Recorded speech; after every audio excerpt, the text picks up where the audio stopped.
আসসালামু আলাইকুম। মুন্ডায় খালি হাতে তেন খাইতাম মাত করে বুঝছেন নি। মানে আমার মুন্ডায় চাইছে যত পদের মশলা আছে সব পদের মশলা দিয়ে আমি মশলা পিঠা খাইতাম বুঝছেন। মানে আমি কেমনে বানাই সেটা খালি চাইতেন ওইলে চাইলে গুঁড়ি লই নেবেন, লইয়া হলুদের গুঁড়া দিবেন, মরিচের গুঁড়া দিবেন, স্বাদ মতো লবণ দিবেন, তারপরে গরম মশলার গুঁড়া দিবেন, দিয়া তারপরে আরো কি কি দিবেন সেটা খালি আমি দেখাইতেছি ধৈর্য সহকারে চান। ও আবার আদা রসুনও তো দেওয়া লাগবো, নাইলে কি মশলা পিঠাইব। মশলা মানে সবই মশলা বুঝছেন নি, এটা বুঝে নেবেন। এরপরে আবার জিরার গুঁড়ো দিবেন, দিয়া তারপরে আপনারা করবেন কি কুসুম গরম পানি দিয়ে মানে হালকা গরম পানি দিয়ে তারপরে আপনারা আড়াটা গুলবেন। আড়াটা গুললে তারপরে দেখে নেন মানে ওই যে চালের গুঁড়োটা ভালো করে সুন্দর করে মিক্সড করেন, মিক্সড করে তারপরে পিঠাটা মানে এত সহজ, পৃথিবীর সবচেয়ে সহজ এই পিঠাটা। মনটায় চাইব ঠাস করে চালের গুঁড়োটা লইয়া বানায় খাইয়া নিতে পারেন, কোনো সমস্যা নেই। এটা করে বেশিক্ষণ লাগে না, খুব সহজ পদ্ধতিতে সহজ পিঠা। আপনারা মাঝে মাঝে বাসায় বানায় খাইবেন। যখনকার দেখবেন একটু সুচিমুচি লাগতেছে, মনটার মধ্যে কেমন কেমন লাগতেছে, তখনই মশলা পিঠাটা খাইবেন। জাল জাল করে দেখবেন মনটা হয়ে যাবো গা চাঙ্গা, মনটার ভিতরে শান্তি ফিরাইব, মনটার ভিতরে একেবারে মনে হয় যে আমি না ভালোই আছি।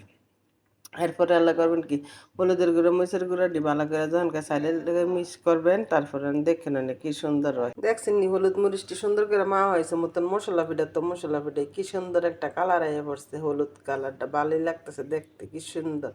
এরপরে মনে হয় যে একেবারে সাইডের গুঁড়ার মধ্যে গায়ে হলুদ মাখছিল, এমন যেমন দেখা যায় এরমই লাগতেছে মধ্যে।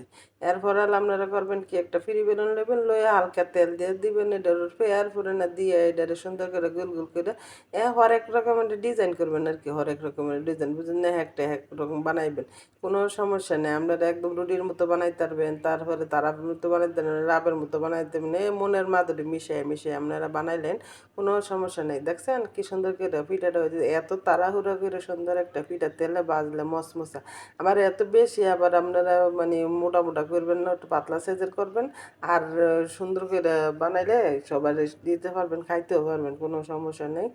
আসলে এটা গরমে কত রকমের জিনিস আপনারা আইডিয়া করে বানাইলে আসলে আপনারা বাইরের জিনিস না খাই ঘরের হাতে বানানো জিনিস খাইলে ভালো। এরকম হাতে হাতেও বানানো যায়, কোনো সমস্যা নেই। দেখছেন হাত দিয়েও বানাইতে পারবেন, চাইলে বেলুন ফ্রির মধ্যে বানাইতে পারবেন, যার যেমনি সুবিধা সেমনি করতে পারবেন, কোনো সমস্যা নেই। দেখছেন আবার এই যে আমি কি সুন্দর একটা তারা বানাই লাইতেছি, এরকম করে তারাও বানাইতে পারবেন, কোনো সমস্যা নেই। আর আমার ভিডিওটি কেমন হয় না হয় আপনারা অবশ্যই কমেন্ট করে জানাইবেন। আপনারা যদি কমেন্ট না করেন ভিডিও বানায় কি লাভ আছে গো, কোনো লাভ নেই। লাগে আপনারা একটু কমেন্ট করবেন, লাইক শেয়ার করবেন, তইলে না ভিডিওটা বানায় একটু শান্তি পাবো। আর আপনারা যদি না করেন তো আমার মনের ভিতরে তো কষ্টের কোনো শেষই থাকতো না। এরপর আল্লাহ দেখেন আমি আগে থেকে তেল বসায় রাখছি, এরপর আল্লাহ পেটটার মধ্যে খিদা বুঝে নিয়ে লেগে কই তাড়াহুড়া করে বানাইলে বানায় খাইলে বেশিক্ষণ লাগতো না। গরম গরম পিঠাটা খাইতে পারে আমার তো মজাই লাগে। এরপরে ঠান্ডা হইলে এটার আমরা ধৈর্য সহকারে বাজলে হয়ে যাবো, মশমশা নাইলে আবার একটু কেমন জানি বুঝছেন, একটু ধৈর্য সহকারে বাজবেন সুন্দর করে আস্তে ধীরে, তাহলে দেখবেন না কি সুন্দর মসমস করে। পরে আপনারা কয়দিন লাগায় খাইতে পারবেন, কোনো সমস্যা নেই। রেখে রেখেও খাইতে পারবেন, কোনো সমস্যা নেই। একটা বয়মে বইরা দেবেন বুঝছেন। আর না মন চলে এখনই খেয়ালেন, কোনো সমস্যা নেই। আর আমার ভিডিও ভালো লাগলে বারবার কই একটু লাইক শেয়ার কমেন্ট করে দিয়েন গো, লাইক শেয়ার কমেন্ট করে দিয়েন। এই কষ্ট করে ভিডিওটি বানাই, আমরা যদি কত লাইক শেয়ার কমেন্ট না করেন তাহলে মনের ভিতরে কত বড় একটা অশান্তি যে কাজ করে সেটা আপনাকে কইয়া বুঝাইতে পারতাম না। সবাই ভালো থাকেন, সবাইকে ধন্যবাদ। আসসালামু আলাইকুম, আল্লাহ হাফেজ।